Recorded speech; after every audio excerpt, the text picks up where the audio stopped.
नागपंचमी 2025। नागपंचमी कब है, जाने सही तिथि, शुभ मुहूर्त और पूजन विधि। नागपंचमी 2025 कब है? हिंदू धर्म में नागपंचमी का विशेष महत्व है। ये त्योहार श्रावण मास में मनाया जाता है। इस दिन नाग देवता की पूजा की जाती है। मान्यता है कि नागपंचमी पर नाग देवता की पूजा करने से दुख दूर होते हैं और आर्थिक स्थिति सुधरती है।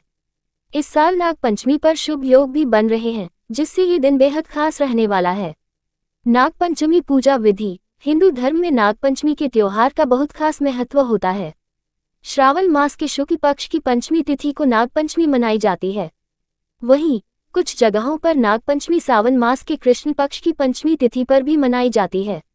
इस दिन लोग नाग देवता की विधि विधान से पूजा करते हैं। ऐसा करने से बेहद शुभ फल की प्राप्ति होती है। माना जाता है कि नागपंचमी पर नाग देवता की पूजा करने से जीवन के दुखों से निजात मिल सकती है और आर्थिक तंगी भी दूर होती है। नाग देवता को भगवान शिव का गण भी माना जाता है। ऐसे में उनकी पूजा करने से भगवान शिव प्रसन्न होते हैं और उनकी विशेष कृपा भक्तों पर बनी रहती है। वहीं इस दिन बहुत शुभ संयोग बन रहा है, जिससे नागपंचमी और खास रहेगी। ऐसे में आइए विस्तार से जानते हैं कि नागपंचमी इस साल किस दिन पड़ रही है और इस दिन पूजा की विधि और शुभ मुहूर्त के बारे में। नागपंचमी के दिन बन रहे हैं ये शुभ योग। इस साल नागपंचमी के दिन दो बहुत ही शुभ योग बन रहे हैं, जो इस दिन और भी ज्यादा खास बना रहे हैं। बता दें कि कृष्ण पक्ष की पंचमी तिथि के दिन मनाई जाने वाली नागपंचमी को सौभाग्य योग बन रहा है। वहीं शुक्ल पक्ष की पंचमी तिथि को मनाई जाने वाली नागपंचमी के दिन शिव योग बना रहा है। ऐसे में नाग देवता और भगवान शिव की पूजा करने से व्यक्ति की मनोकामनाएं पूर्ण हो सकती हैं।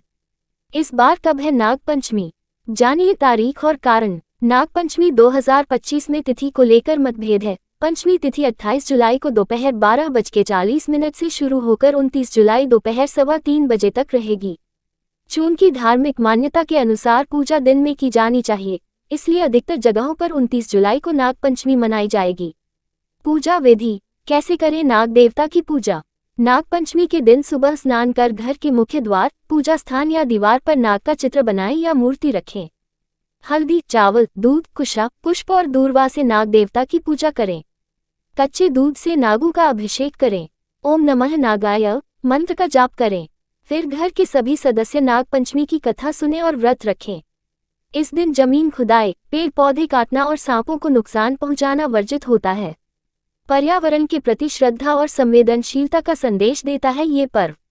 नागपंचमी केवल सांपों की पूजा का पर्व नहीं है, बल्कि ये प्रकृति के साथ सामंजस्य और सहअस्तित्व का प्रतीक भी है।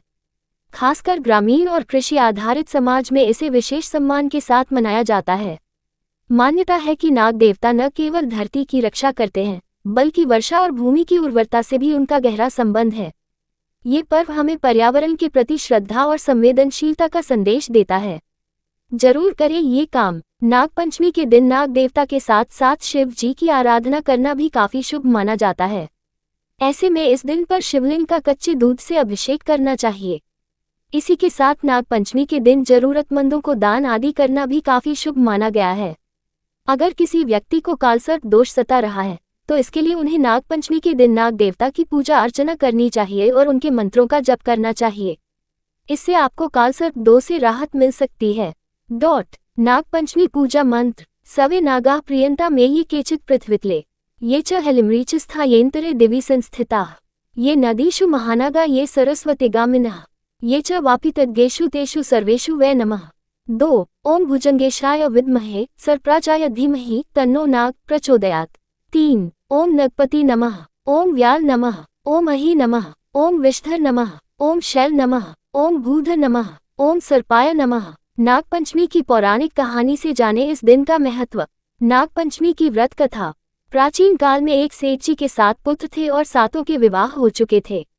सबसे छोटे पुत्र की पत्नी श्रेष्ठ चरित्र की और सुशील थी, लेकिन उसका कोई भाई नहीं था। एक दिन उस घर की बड़ी बहू ने घर लीपने के लिए पीली मिट्टी लाने के लिए सभी बहुओं को साथ चलने को कहा, तो सभी एक साथ दलिया और खुरपी लेकर मिट्टी खोदने के लिए निकल पड़ी। जब बहुएं मिट्टी खोद रही थी, तभी वहां एक सर्प निकला, जिसे बड़ी बहू खुरपी से मारने का प्रयास करने लगी। ये देखकर छोटी बहू ने उसे रोका और कहा, ये बेचारा निरपराध है। ये सुनकर बड़ी बहू ने उसे नहीं मारा, तब वो सांप एक ओर जा बैठा। तब छोटी बहू ने उससे कहा, मैं अभी लौट कर आती है, तुम यहाँ से जाना मत। इतना कहकर वह सबके साथ मिट्टी लेकर घर चली गई और कामकाज में फंसकर सर्प से जो वादा किया था वो उसे भूल गई। उसे दूसरे दिन वह बात याद आई तो वो सबको साथ लेकर वहां पहुंची। सर्प अभी भी उस स्थान पर बैठा था, जिसे देखकर छोटी बहू बोली, भैया मुझसे भूल हो गई, उसकी क्षमा मांगती हूँ। तब सर्प बोला, अच्छा तू आज से मेरी बहन है और मैं तेरा भाई, तुझे मुझसे जो मांगना हो मांग ले। वह बोली, मेरा कोई भैया नहीं है, अच्छा हुआ तुम मेरे भाई बन गए। कुछ दिन व्यतीत होने पर वह सांप मनुष्य रूप धारण करके छोटी बहू के घर आया और उससे कहा कि मैं इसका दूर के रिश्ते का भाई हूँ, बचपन में ही बाहर चला गया था। उसके विश्वास दिलाने पर परिवार के लोगों ने छोटी को उसके साथ भेज दिया। उसने मार्ग में बताया कि मैं वही सर्प हूँ, इसलिए तू डरना मत और जहाँ चलने में कठिनाई हो वहाँ मेरी पूंछ पकड़ लेना। छोटी बहू ने वैसा ही किया और इस प्रकार वह उसके घर पहुँच गई। सर्प के घर के धन ऐश्वर्य को देखकर वह चकित हो गई। इस तरह से वो उसके घर में रहने लगी। एक दिन सर्प की माता ने उससे कहा, मैं एक काम से बाहर जा रही हूँ, तू अपने भाई को ठंडा दूध पिला देना। उसे इस बात का ध्यान नहीं रहा और उसने सांप को गर्म दूध पिला दिया, जिससे उसका मुख जल गया। ये देखकर सर्प की माता को गुस्सा आ गया, परंतु सर्प के समझाने पर वह चुप हो गई। तब सर्प ने कहा कि बहन को अब उसके घर भेजना चाहिए। तब सर्प और उसके पिता ने उसे बहुत सा सोना, चांदी, जवाहरात, वस्त्रभूषण आदि देकर घर पहुंचा दिया। इतना ढेर सारा धन देखकर बड़ी बहू उसने जलने लगी और कहने लगी कि तेरा भाई तो बड़ा धनवान है, तुझे तो उससे और भी धन लाना चाहिए। सर्प ने जब ये वचन सुना तो उसने सब वस्तुएं सोने की लाकर दे दी। ये देखकर बड़ी बहू ने कहा, इन वस्तुओं को झाड़ने की झाड़ू भी सोने की होनी चाहिए। तब सर्प ने झाड़ू भी सोने की लाकर दे दी। सर्प ने छोटी बहू को हीरा मणियों का एक अद्भुत हार दिया, जिसकी प्रशंसा उस राज्य की रानी ने भी सुनी और वो राजा से बोली कि सेठ की छोटी बहू का हार मुझे चाहिए। राजा ने मंत्री को आदेश दिया कि उससे वह हार तुरंत ही ले आओ। मंत्री ने सेठ जी से जाकर कहा कि महारानी जी छोटी बहू का हार पहनेंगी, वह हमें दे दो। सेठ जी ने डर के कारण छोटी बहू से हार लेकर उन्हें दे दिया। छोटी बहू को ये बात बहुत बुरी लगी। उसने अपने सांप भाई को याद किया और उससे प्रार्थना की, भैया रानी ने हार छीन लिया है, तुम कुछ ऐसा करो कि जैसे ही रानी वो हार पहने वह सर्प बन जाए और जब वह मुझे लौटा दे तब वो हार हीरों और मणियों का हो जाए। सर्प ने ठीक वैसा ही किया। जैसे ही रानी ने हार पहना वैसे ही वह सर्प में बदल गया। ये देखकर रानी चीख पड़ी और डर गई। ये देखकर राजा ने सेठ के पास खबर भेजी कि छोटी बहू को तुरंत भेजो।